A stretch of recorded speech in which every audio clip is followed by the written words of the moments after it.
Pois é, tô aqui tentando voltar. Voltei. Vamos lá. E Vamos lá. daí, aí a gente estava na terapia NOT, né? Que seria esse tipo de paciente com perda, com zumbido tonal, né? Com esse tipo apito, por exemplo. Tá. Isso, isso. Hoje me fala outra coisa. Eu queria que você falasse, já que tem tantas pessoas aqui nos ouvindo que são pacientes, essas pessoas que têm muito essa questão com estética, o que você teria para falar para essas pessoas? Olha, se esse é o problema, eu teria para falar para essas pessoas para correrem hoje atrás de um aparelho auditivo, porque seja a marca que for, a gente hoje tem aparelhos absolutamente estéticos, com gerador de som, com terapia NOT, com amplificação, ou só com gerador. Enfim, a estética deixou de ser um impedidor para o uso do aparelho auditivo. Então, existem aparelhos super modernos que imitam um AirPod, por exemplo, tem aparelho invisível, tem aparelho de N formas. Então, deixe isso impedir vocês de procurarem ajuda, porque assim, tem pesquisas mostrando que a gente demora até 5 anos e meio para procurar ajuda. É um Uhum. tempo que a gente não recupera. Então, se eu tiver um conselho para ficar guardado hoje, é não espera. Vai atrás, porque a gente se surpreende com a quantidade de tecnologia que as empresas, de um modo geral, Uhum. disponibilizam para as pessoas. Perfeito. E outra coisa também, eu queria que você comentasse um pouco do quanto a perda de audição ela pode afetar a parte cognitiva e tudo que está relacionado a algo que lá na frente pode acabar aparecendo. O que é que os estudos têm mostrado em relação a isso? Ah, super boa a sua pergunta, Cá, porque assim, cada vez mais tem se relacionado a falta de audição, né, a falta desse sentido ao aparecimento de demências, é, assim, de distúrbios cognitivos, especialmente as demências. Então, assim, são coisas que a gente pode evitar, né? Uhum. Então, quanto antes a gente procurar ajuda, perceber que estou ouvindo mal, existem testes diagnósticos que vão nos dizer se eu estou ouvindo mal ou se eu não estou. E se eu detectei que eu estou ouvindo mal, a intervenção precoce é o melhor caminho, porque eu vou evitar outros tipos de problemas, por exemplo, uma demência, em função dessa falta de audição. Então, muitas Uhum. vezes está na nossa mão e a gente deixa passar, né? Então, Pois é. super pertinente isso que você comentou. E, inclusive, assim, a perda, independente de ter zumbido, né, Gi? Porque Sim, ela, não, a perda né? é, a perda por si só, ela já pode interferir na cognição, porque é um sentido super importante, né? A perda ela traz a pessoa para dentro da sociedade, assim, é para comunicação super fundamental, a audição. Então, uma vez que eu não tenho a audição e tenho como evitar isso, eu preciso ir atrás. Então, eu acho que é uma das coisas que tá na nossa mão e não dá para esperar, não dá mais para deixar a coisa esperando, sabe? Sim. Eu vou ver aqui algumas perguntas. É, O zumbido. Deixa eu ver aqui. O zumbido associado à perda auditiva é mais difícil de tratar do que somente se não tiver a perda? Não, eu acho que pelo contrário, assim, uma vez que eu tenho zumbido e perda de audição e vou usar amplificação, eu consigo, uma vez que eu consigo devolver a audição para o indivíduo, eu já tiro um estresse e um esforço auditivo que a pessoa, mesmo sem saber, acaba fazendo. Então, eu acho que é mais fácil até tratar zumbido associado à perda do que o zumbido sozinho. Eu acho que a amplificação ela é muito boa, muito aliada do tratamento do zumbido. Tá. Hoje teve uma pergunta que é assim, usar aparelho auditivo durante uma atividade física, uma corrida, isso pode? Não pode? O que você tem a dizer? Eu tenho a dizer que hoje em dia os aparelhos são muito mais protegidos do que no passado.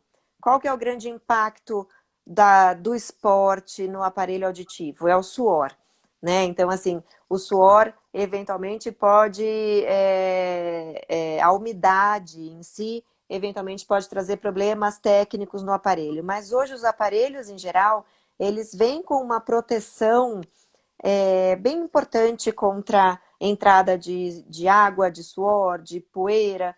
Então, eu diria que hoje esse risco é bem mínimo. Tá.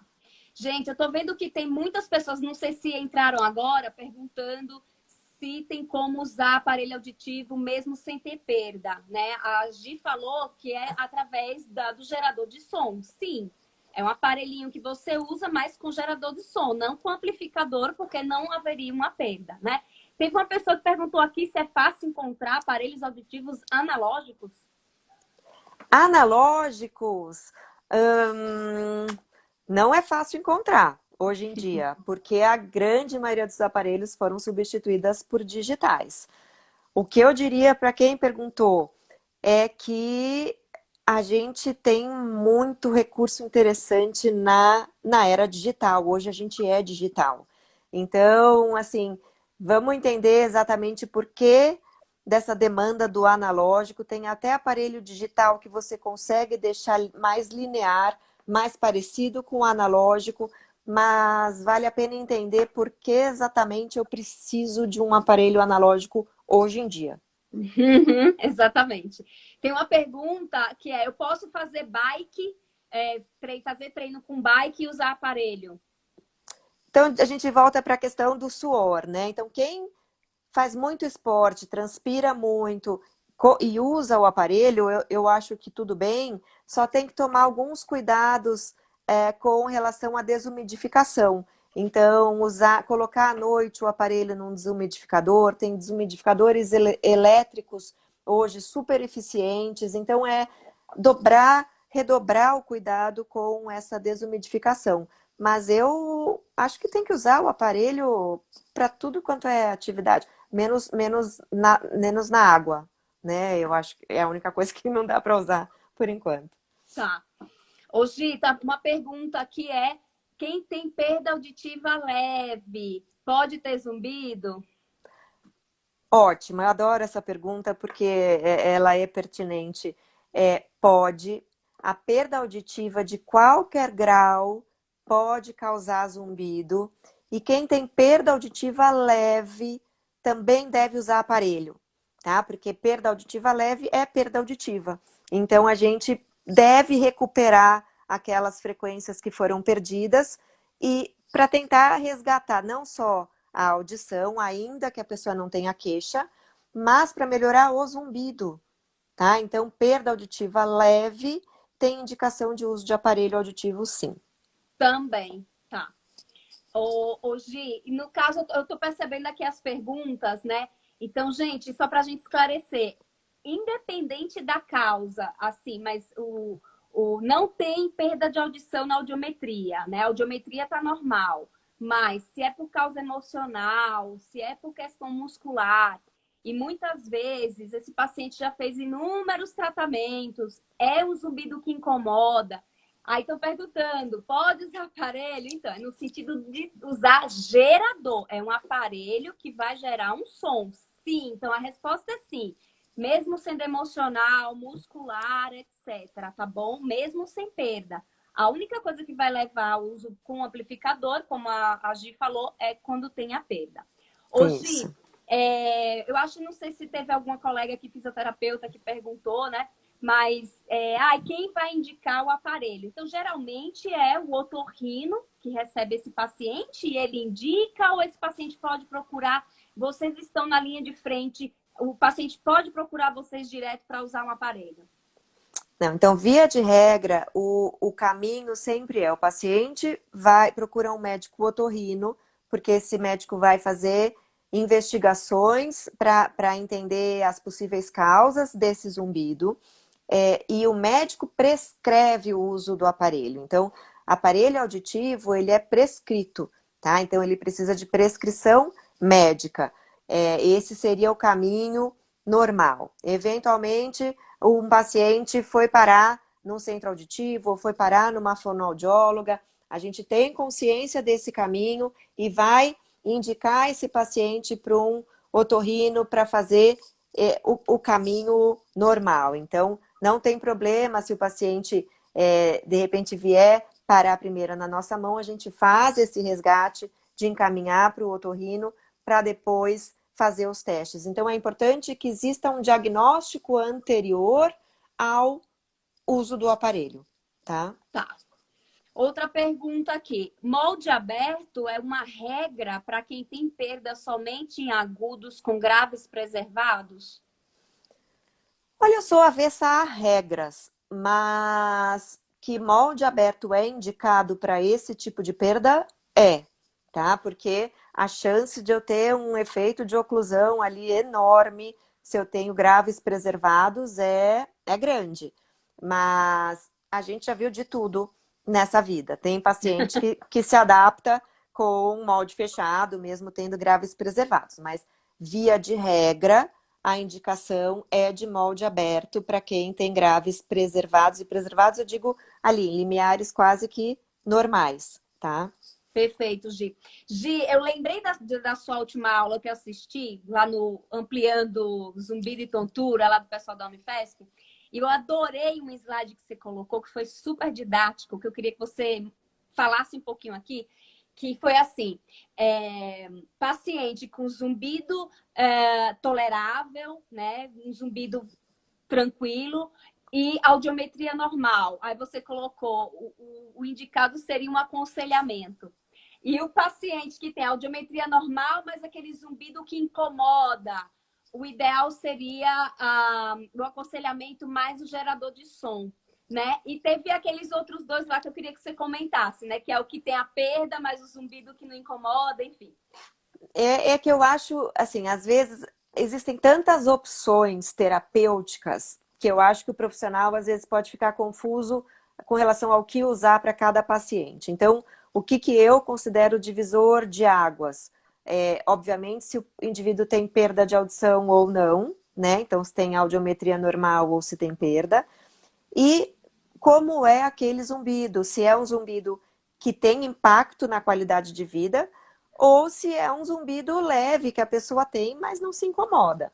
Então, isso que você comentou, eu falo sempre, a pessoa tem audiometria normal e um zumbido que não incomoda, ela talvez precise de uma orientação, né? Então, não precisa de grandes outros recursos, além de saber, olha, zumbido é comum, muitas pessoas têm, faça audiometrias a cada 6 meses para a gente acompanhar a sua audição, mas assim, não precisa se preocupar necessariamente com isso. Tem audiometria normal, mas um zumbido que incomoda, só orientar talvez não seja suficiente. Então eu tenho que orientar e associar a um uso de gerador, seja um gerador retroauricular, seja um gerador externo que fique na cabeceira da cama, por exemplo. Vale a mesma coisa para quem tem perda. Tem perda e um zumbido leve, a amplificação quase sempre resolve. Não precisa associar nada à amplificação. Mas tem perda e um zumbido que incomoda muito, eu provavelmente vou ter que associar a amplificação ao gerador de som. Tá? Então, na verdade, essa é a linha de raciocínio que a gente acaba fazendo. Perfeito, super didático. Tem uma pergunta aqui, provavelmente deve ser de uma fonoaudióloga, se quando vai protetizar, quais exames vocês fazem e se utiliza a cofenometria. Ótimo. Quando eu vou protetizar, eu preciso necessariamente de uma avaliação audiológica básica, né? Que a gente chama, que é uma audiometria tonal, uma audiometria vocal, uma imitanciometria. Com isso, eu tenho um retrato de uma parte da via auditiva do sujeito, eu consigo amplificar. Além disso, o que a gente recomenda? A acufenometria, sim, porque eu acho que essa informação ela é importante para o aconselhamento, saber qual é a frequência do zumbido, qual é a intensidade. Eu sempre repito as palavras do Dr. Ítalo, que a acufenometria ela dá nome e sobrenome ao zumbido. Então a gente deixa esse zumbido mais objetivo. Uhum. E tem uma parte da acufenometria, que é o nível mínimo de mascaramento, que nos mostra se esse zumbido vai ser facilmente mascarado ou não. Então, de antemão, eu já sei se o aparelho vai ser... Quando eu colocar o aparelho, se aquele zumbido vai sumir, ou se quando eu colocar o aparelho, aquele zumbido vai ficar. Então, são testes importantes até para eu saber como conduzir o meu tratamento. E um outro que vale a pena lembrar é o limiar de desconforto, porque ele é super importante para quem tem hiperacusia, né? Vai ser o diagnóstico diferencial e vai evitar que a gente super amplifique sons para esses pacientes. Então, é um teste que eu recomendo fazer também. Perfeito. Tem uma pergunta aqui que eu acho que vai ser bem interessante. Para quem tem de dois tipos de zumbidos diferentes, como é que você vai ajustar esse gerador? Você sabe que o gerador a gente ajusta não pelo tipo de zumbido. A gente vai tentar ajustar o gerador numa intensidade que o paciente escute, seja audível e confortável. Então, se o zumbido, se ele tem um apito e um chiado, ou um apito fino e um outro grosso, isso não é relevante para o ajuste do gerador, porque o gerador ele é um som de banda larga, ele vai estimular a cóclea inteira e eu vou ajustar num volume muito baixinho. É isso que me interessa. Eu quero que o paciente me ajude a achar um som fraco, confortável, porém audível.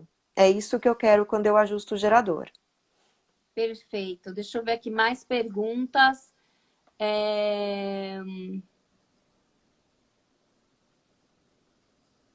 Deixa eu ver aqui. Eu acho que eu já respondi essas perguntas aqui. Hoje, me fale um pouquinho de como foi a sua tese de doutorado, o tema que você abordou.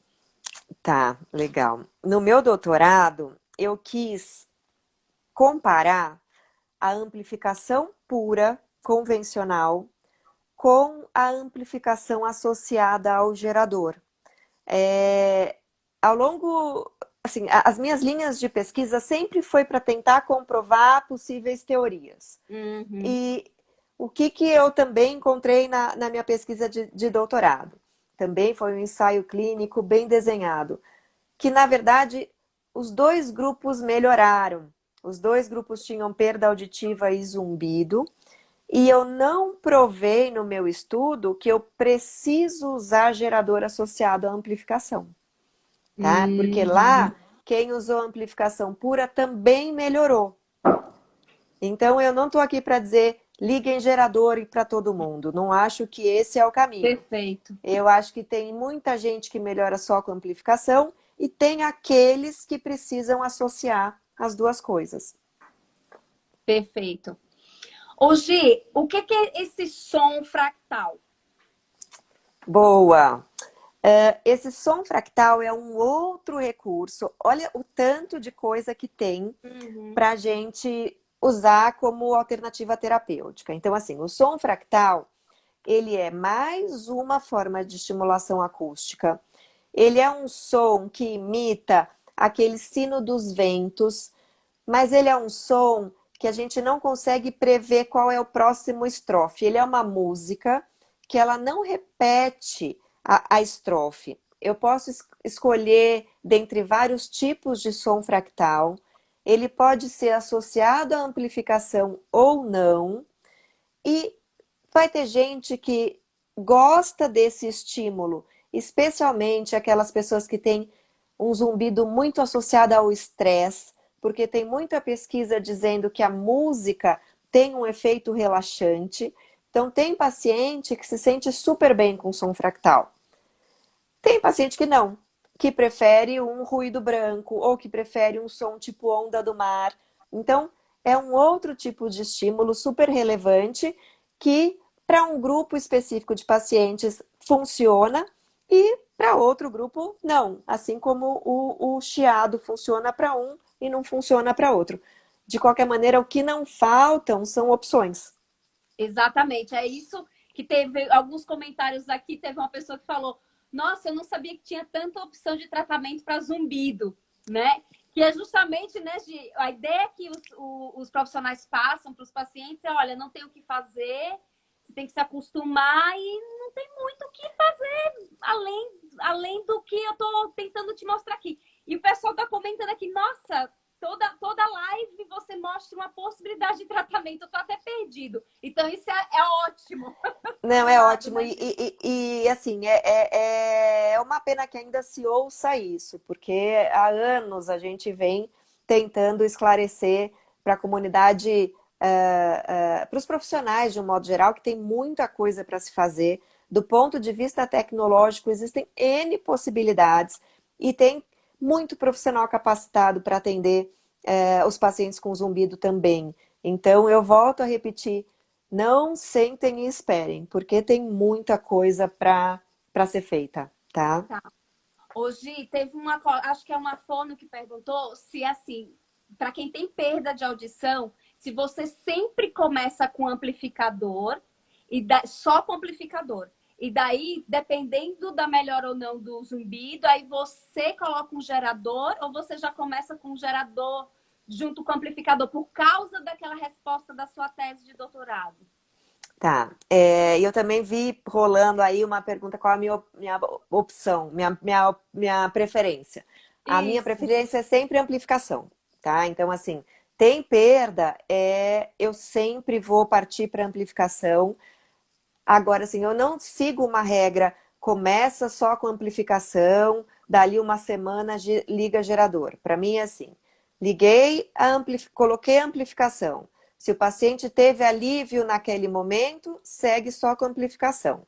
Se o paciente segue incomodado, eu associo um outro recurso, que pode ser o fractal, pode ser o gerador de som, pode ser a terapia NOT. Eu vou escolher, aí eu não tenho preferência, o que vai me guiar é o tipo de zumbido do paciente, o estilo de vida do paciente, aí eu vou fazer as minhas escolhas de acordo com o paciente que está na minha frente. Tá. Tem uma pergunta aqui. Você recomenda treinamento auditivo em qual perfil? Eu acho que o treinamento auditivo ele é super bom para quem tem uma dificuldade de discriminação, uma dificuldade de entendimento de fala, mesmo após a colocação da amplificação. Então, sim, esse treinamento auditivo ele vai fazer com que a pessoa desenvolva habilidades perdidas. Se é do estilo formal, se é do estilo informal, e eu não sou a pessoa mais indicada para recomendar aqui, eu já vi pacientes melhorando tanto de uma forma quanto de outro, mas eu acho que o ideal é procurar uma profissional que vá mostrar um plano terapêutico com começo, meio e fim, que a gente consiga mensurar como é que a gente começou e como é que a gente está no final. Né? Eu não acho que a gente tem que fazer um treinamento auditivo vitalício. Eu acho que a gente tem que fazer um plano e observar que grau de melhora a gente está encontrando ao longo do caminho. Perfeito. Hoje tem uma pergunta aqui. É um aparelho chamado Lyric? Ah, existe um aparelho chamado Lyric, que é um É aparelho que para vai perda auditiva? totalmente, para perda auditiva, ele vai totalmente introduzido no canal, é uma opção bastante interessante também para um público também específico, porque tem que ter um canal auditivo íntegro, mas é um aparelho dos sons e pode ter a melhora do zumbido como consequência, sem dúvida nenhuma. Perfeito, tá. Perguntaram também aonde é que se encontraria para fazer essa terapia com sons fractais. É com qualquer fonoaudióloga que trabalha com um aparelho? Não, então, os sons fractais, eles são específicos de uma marca de aparelho auditivo, tá? Então, Ah, assim, cada fabricante desenvolve um respectivo recurso para tratar uhum, zumbido.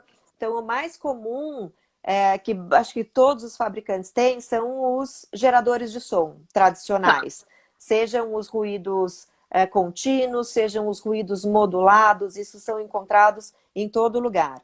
Sons fractais é de um fabricante específico, terapia NOT é de outro fabricante específico, então aí precisa ver na região da pessoa aonde que vai encontrar exatamente esses fabricantes. Depois eu posso fornecer os nomes para vocês, mas existem fabricantes que trabalham com recursos específicos. Tá. Gi, dá uma olhadinha nessa pergunta do Marcelo. Rexton 8cc, uma coisa assim, intracanal? Tem tratamento para zumbido com gerador de som e com terapia NOT. Perfeito, perfeito. Tá? E deixa eu só ver aqui. Hoje, os casos que você já acompanhou de cura, eu tô lembrando aqui do trabalho que a Tani fez junto com a Caroline Valim, mostrando onde elas entrevistaram pacientes que se curaram de zumbido, e elas viram que tiveram casos de pacientes que usaram aparelho auditivo só com amplificador, não com gerador, e que tiveram essa resposta maravilhosa que foi a cura do zumbido. Nos seus casos clínicos, tem uma média de idade? Você já teve casos de idosos ou são pessoas mais jovens?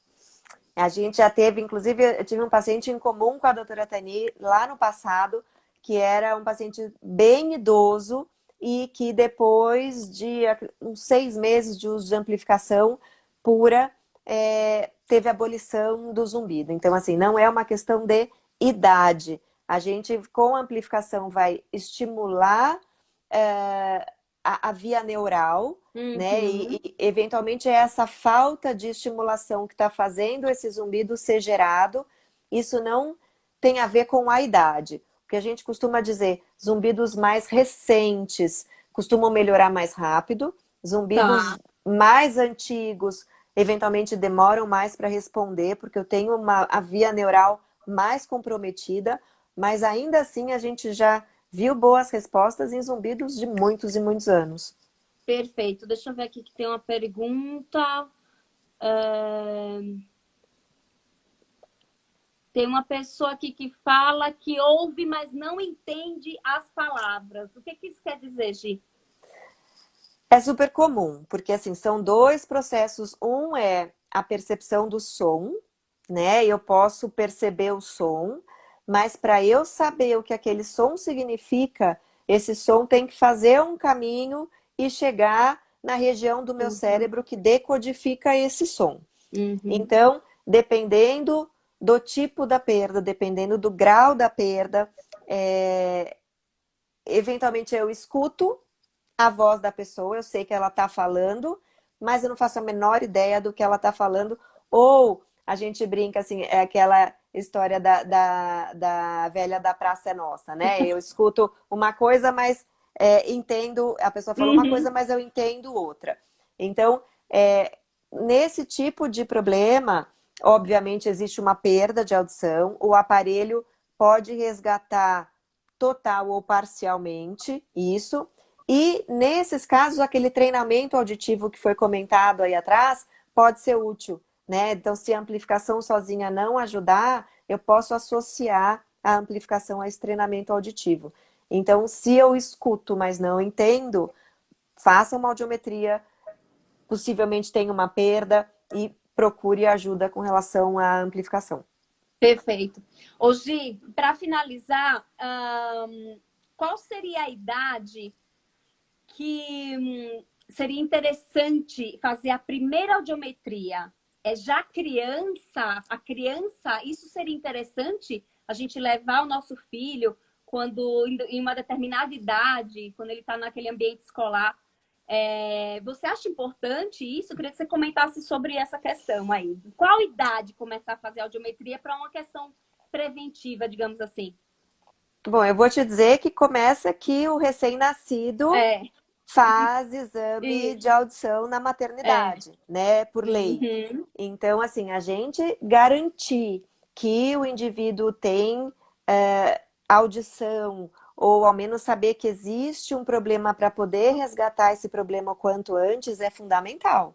Então, óbvio, o recém-nascido faz, e a partir daí, obviamente, em idade escolar, deveria ser feito anualmente, e todo mundo tem que fazer uma audiometria uma vez por ano, ao menos. Então, assim, se a gente faz um check-up, por que não eu observar se a minha audição está falhando ou não está? Especialmente hoje em dia, que o que a gente está vendo é um monte de criança, adolescente, perdendo a audição em função do uso abusivo de fone de ouvido e de som de alta intensidade. Se a gente não estiver atento a isso, a gente vai deixar passar um monte de problema, e não Uhum. só de como perda de audição, como zumbido. Então a gente precisa, claro, claro, sem dúvida nenhuma, fazer esses exames periodicamente em todas as idades. Gi, eu lembrei de duas perguntas, nossa, muito interessantes, que eu vejo muito na minha prática clínica. Com os pacientes jovens, eles chegam agora usando aplicativo para fazer a audiometria deles. E muitas vezes eles falam assim, olha, mas o meu aplicativo deu diferente do exame que eu fiz com a fonoaudióloga. Gi, fala É, sobre isso, por favor. a maioria dos sites, especialmente das empresas, tem um teste auditivo para a pessoa fazer uma triagem bastante básica para desconfia que tem perda, responde essa e essa pergunta, escuta esse e esse som, e se falhou, vai atrás de ajuda. Isso está longe de ser parecido com um exame diagnóstico que a gente faz na cabine acústica. Na cabine a gente vai investigar muito mais frequências do que esses, esses aplicativos investigam. Então, assim, como triagem, eu acho que o aplicativo é bom, mas precisa de um fone específico, precisa ser feito em ambiente silencioso. Então, nem sempre o resultado que se tem lá é um Uhum. resultado super confiável. O resultado confiável, ele vem de um exame diagnóstico. E aí, esse Exatamente. exame, ele é feito com muito mais rigor. Então, Uhum. se ficar na dúvida, entre o meu aplicativo e minha audiometria, confie na sua audiometria. É lógico. E a última mesmo, essa vai ser a última, é o seguinte, eu noto que tem pacientes que eles falam muito assim, Karina, eu tô com um zumbido muito alto e eu fui fazer minha audiometria. E eu acho que o meu zumbido atrapalhou no momento de fazer o exame. Eu acho que o exame deu totalmente errado. O que você tem a dizer sobre isso? Pode acontecer, tá? Porque eventualmente, na audiometria, primeiro que quando vai fazer audiometria, o paciente já vai com zumbido mais alto, né? Porque vai lá focado na audição, então o paciente acostuma a ir pior. É, então, o que que eu tenho a dizer para os profissionais? Vai fazer audiometria de paciente com zumbido, pergunta se ele está se confundindo, troca o estímulo, né? A gente tem a condição de usar estímulos diferentes.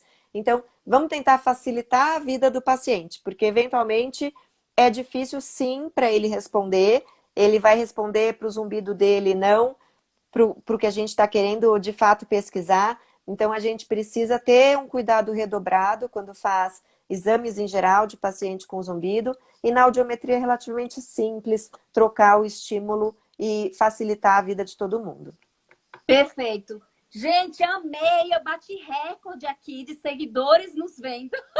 É Eu vou te chamar. mesmo? Menina, eu vou te chamar mais vezes, que eu acho que o pessoal se interessou realmente pelo assunto. E realmente é um assunto muito importante. E o pessoal que estava elogiando o tempo inteiro. E, Gi, amei. Foi muito bom, Ah, muito eu esclarecedor, também. como sempre. Eu vou deixar a live gravada. E eu vou fazer de tudo também para conseguir gravar e deixar no meu YouTube. Mas aí eu aviso lá no meu Instagram, tá bom? Querida, Obrigada, querida. beijo Beijo. grande, boa semana para você, tá bom? Beijo no Obrigada. Beijo coração. para todo mundo. Tchau. Tchau, tchau.